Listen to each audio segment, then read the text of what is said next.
Let's begin. The house wasn't broken on the outside. It didn't have boarded windows or busted walls, but it held a secret war. One fought in whispers, in footsteps, in the tightening of a child's chest. Every time the door creaked. I was the oldest. That means I saw it all first. My brother Nelson was 2 years behind me, tall for his age, and brave. When I needed him to be, my 2 younger sisters were still small. When the shadows started moving, our mother, once soft and gentle, slowly turned into someone I barely recognized. But it wasn't all her fault. Not at first. It was him, big and tall, a tyrant in our midst. His presence was heavy, like a storm cloud that never passed. He spoke in commands, laughed at our pain, and used gifts to buy moments of silence. I remember one Christmas when toys showed up under the tree, all bright and shiny like hope. I wanted to believe again.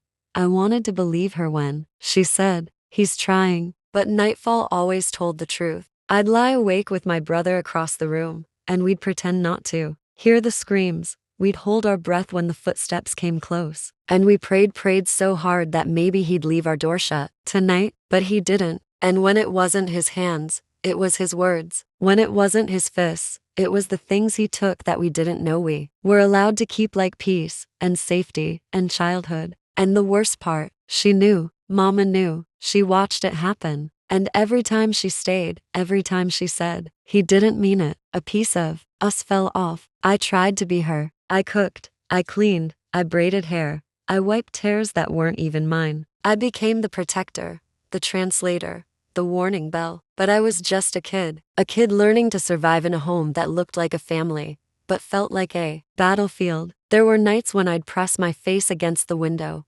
watching the stars and wondering if anyone out there heard me. My silent screaming, my invisible bruises, my fear of what tomorrow would bring. That was the first time I felt truly alone. Not because I didn't have people around me, but because no one could save me. No one did. And so I learned early how to lie with a straight face, how to stay quiet when it hurt the most, how to make myself small, but my spirit loud. That house didn't just raise me, it cracked me open, but it also taught me what kind of woman I would never become.